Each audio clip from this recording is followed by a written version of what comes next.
ഒന്ന് നല്ല രീതിയിൽ ഒന്ന് വീട്ടിന്റെ ഉള്ളിലൊക്കെ തുടച്ചിട്ടുണ്ടെങ്കിൽ ഈ ഗതികേടുണ്ടായിരുന്നു. ഇപ്പത്തെ ജിമ്മിന്റെ സാറ് തുടപ്പിക്കാൻ തടി കുറയാൻ, മേലും കൈയും വേദന മാറാൻ നിന്നിട്ടേ തുടക്കൂ. ഓരോ ഗതി. പഴമക്കാര് പറയുന്ന കുറെ കാര്യങ്ങള് വലിയ സത്യ. കുട്ടികളാകുമ്പോ ഒന്ന് കാലത്ത് മുറ്റടിച്ചു വരണം. വീട്ടിന്റെ ഉള്ളിലേക്ക് ഒന്ന് തുടക്കാന്ന് പറഞ്ഞാൽ ചില്ലർ എക്സസൈസ് അല്ല, നല്ല എക്സസൈസ് ആണ്. നിങ്ങൾ ആണുങ്ങളെ പോലെ ഇങ്ങനെ കൈക്കോട്ടെടുത്ത് കളക്കണമൊന്നും ഇല്ലല്ലോ, അല്ലെങ്കിൽ കൂടുതൽ ബോഡി ഇളകിയിട്ടുള്ള വർക്കൊന്നുമില്ല. വീട്ടു ജോലിയൊക്കെ ചെയ്യുന്നുണ്ട്, ഒരുപാട് ജോലി ഉണ്ട്, ഇല്ല എന്ന് പറയുന്നില്ല. പക്ഷേ ഇവിടെ കണ്ടോ എന്ത് രസകരമായിട്ടാ തുടക്കുന്നത്. ഒന്നും അരക്കുന്നില്ല, ഒന്നുമില്ല. ഇപ്പൊ ജിമ്മിൽ പോകുമ്പോ തുടക്കണ്, അരക്കണ്, അല്ലേ, തുണി പിഴിയണ്. സാരല്ല, നമ്മുടെ ജീവിതത്തിന്റെ ഇടയിലുള്ള ചില വൈരുദ്ധ്യങ്ങള് ഞാൻ പറഞ്ഞില്ലേ, ഇത് നിങ്ങൾ പോസിറ്റീവായിട്ട് കാണണം. നമ്മുടെ വീട്ടിൽ അത്യാവശ്യം ഇപ്പൊ വലിയ കുഴപ്പമില്ലാത്ത വലിയ വീടൊക്കെയാണ് എല്ലാവർക്കും ഉള്ളത്, കുറെ തുടക്കാനൊക്കെ ഉണ്ടായിരിക്കും. പക്ഷെ നമ്മൾ തുടക്കൂല. പ്രത്യേകിച്ച് സ്ത്രീകള് കുറച്ചൊക്കെ ജോലിയൊക്കെ ഉള്ള ആളുകളാവട്ടെ അല്ലെങ്കിൽ മറ്റുള്ളവരാവട്ടെ, അങ്ങനെ ഒന്നും നേരം കണ്ടെത്തില്ല. എന്നിട്ട് അതിന് വേലക്കാരത്തികളെ വിളിക്കും. വേലക്കാരത്തികൾ തുടക്കം നനക്കും. അവർക്ക് നല്ല ആരോഗ്യ. നോക്കിങ്ങള് നമ്മുടെ വീട്ടില് വേലക്ക് വരുന്ന ആളുകൾക്ക്, പ്രത്യേകിച്ച് സ്ത്രീകൾക്കൊന്നും ഒരു കുഴപ്പമില്ല, പുരുഷന്മാർക്കും വലിയ കുഴപ്പമൊന്നുമില്ല. മുതലാളിമാരൊക്കെ രോഗികളാ. എന്നിട്ട് നമ്മൾ എന്ത് ചെയ്യും? ജിമ്മിൽ പോയിട്ട് തുടക്കും. അവിടെ പോയിട്ട് നമ്മൾ തുടച്ചെടുക്കും. അതിനൊരു കുഴപ്പമില്ല. ഇതാ പറയുന്നത്. കുറച്ചൊക്കെ നമ്മൾ ശ്രദ്ധിക്കുക. അപ്പൊ നമുക്ക് ഒരുവിധ ആളുകൾക്കൊക്കെ വാഹനങ്ങളുണ്ട്.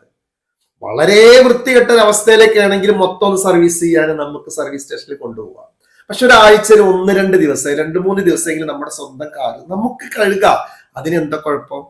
ഒരു കുഴപ്പമില്ല. സ്വന്തം കാറ് കഴുകണം, എന്താ വല്ല പ്രശ്നമുണ്ടോ? ഇനി ആരെങ്കിലും കണ്ട എന്താ കുഴപ്പം? അവനവന്റെ കാർ കട്ടിടുന്നൊന്നുമല്ലല്ലോ. അതുപോലും ചെയ്യൂല.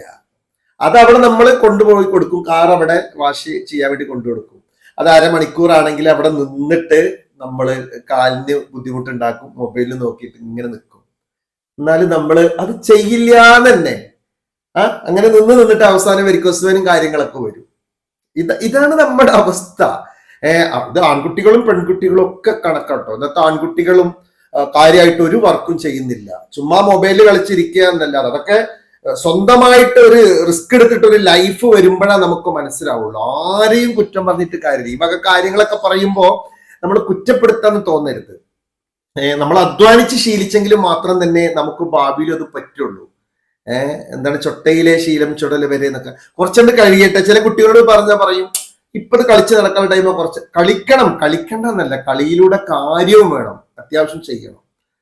അപ്പൊ മൊത്തത്തില് ഇത് രസകരമായിട്ട് നിങ്ങൾ കണ്ടാൽ മതി. അത്യാവശ്യം വർക്കൊക്കെ നമുക്ക് വീട്ടിൽ ചെയ്യാൻ ചെയ്യുന്നതുകൊണ്ട് കുഴപ്പമൊന്നുമില്ല. പക്ഷെ ഞാൻ വളരെ സ്നേഹത്തോടെ പറയട്ടോ, കാലത്ത് മുതൽ വൈകുന്നേരം വരെ വീട്ടില് ഒരു ഒഴിവില്ലാതെ ജോലി ചെയ്യുന്ന പോലെ സ്ത്രീകളുണ്ട്. എന്നിട്ട് അവർക്ക് രോഗങ്ങളുണ്ട്.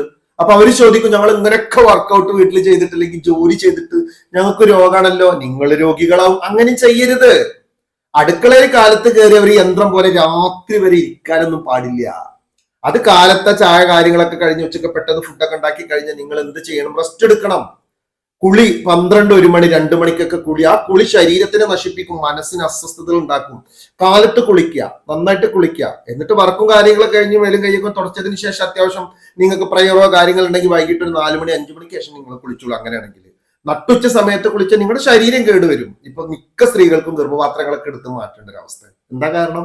ഇതന്നെ ഒരു നോട്ടുമില്ല. എത്ര വിശന്നാലും ഭക്ഷണം കഴിക്കൂല. വിശക്കുമ്പോ ഭക്ഷണം കഴിക്കണം. എന്നിട്ട് വീട്ടിലെ ആണുങ്ങൾ വരാണ്ട് 2:30 മണിക്കാണ് കട പൂട്ടിയിട്ട് ഭർത്താവ് വരിക. അയാളെ കാത്തിരിക്കും. എന്നിട്ട് അയാള് വന്ന് ഭക്ഷണം കഴിച്ചിട്ടാ അയാളിന്ന് കഴിക്കുമ്പോൾ കൂടെ ഇരുന്ന് കഴിക്കാൻ വിളിക്കൂല. നമ്മുടെ സ്വന്തം ശരീരം നശിപ്പിക്കരുത്. എന്നാലും ഇങ്ങനെ ജിമ്മിൽ പോയിട്ട് തുടക്കേണ്ട വല്ല ആവശ്യമുണ്ടോ? അത്യാവശ്യം വർക്കൗട്ടും കാര്യങ്ങളൊക്കെ മാന്യമായിട്ട് ചെയ്യാലോ, അല്ലെ? ഇതൊക്കെ ഒരു രസമായിട്ടേ ചിലപ്പോ അങ്ങനെയെങ്കിലും ഒന്ന് മേലെ അരങ്ങേറ്റിട്ട് കൊടുത്ത വർക്കൊക്കെ ആയിരിക്കും. പലപ്പോഴും പല ജിമ്മിലും പോയ കുറെ ആളുകൾ ഇന്ന് വർത്താനം പറയും, പലപ്പോഴും മൊബൈലിൽ കളിക്കും. പലർക്കും സ്ട്രിക്റ്റ് ഒക്കെ കണ്ടിട്ടില്ല എന്നൊന്നുമല്ല. എന്താണെങ്കിലും ഞാനും വീണ്ടും സ്നേഹത്തോടു കൂടി പറയുകയാണ്, കുറച്ച് വർക്കൊക്കെ നമ്മൾ ചെയ്യണം, ജോലി ചെയ്യണം. അപ്പൊ പലപ്പോഴും വിവാഹം കഴിഞ്ഞാൽ പല പുരുഷന്മാരും വിചാരം എന്താ പറയുക, ഭാര്യമാര് സ്ഥിരിട്ട് തരണം നിർബന്ധമാണ്. അണ്ടർവെയർ പോലും കഴുകാത്ത കുറെ ഹംകിങ്ങളുണ്ട്. എന്തിനാങ്ങൾ കഴുകി കൊടുക്കുന്നത്? അവനവന്റെ അണ്ടർവെയർ അവനും കഴുകിക്കൂടെ?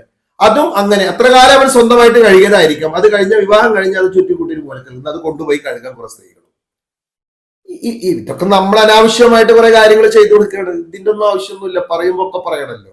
എന്താണെങ്കിലും അത്യാവശ്യം വർക്ക് നമുക്ക് ചെയ്യാൻ പറ്റിയതൊക്കെ നമ്മൾ ചെയ്താൽ നന്നായിരിക്കും. രോഗമുണ്ടാകില്ല, ആരോഗ്യം ഉണ്ടായിരിക്കും.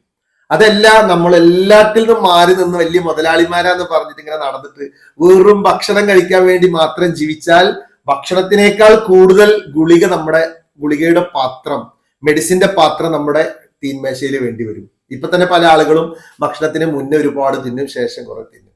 എന്താണെങ്കിലും രസകരമായി പറഞ്ഞതാണ്. പൊങ്കാലിടണ്ട, ഒന്ന് ശ്രദ്ധിച്ചാൽ നമുക്ക് എല്ലാവർക്കും നന്നായിരിക്കും. പരസ്പരം അങ്ങോട്ടും കഴിവിന്റെ പരമാവധി പറ്റുന്ന രീതിയിൽ കേട്ടോ, എല്ലായ്പ്പോഴും എല്ലാം പറ്റിക്കൊള്ളണമെന്നൊന്നുമില്ല, പറ്റുന്ന രീതിയിലുള്ള ഒരു സഹകരണം ചെയ്താൽ അത്രയും നന്നായിരിക്കും. ഓക്കെ.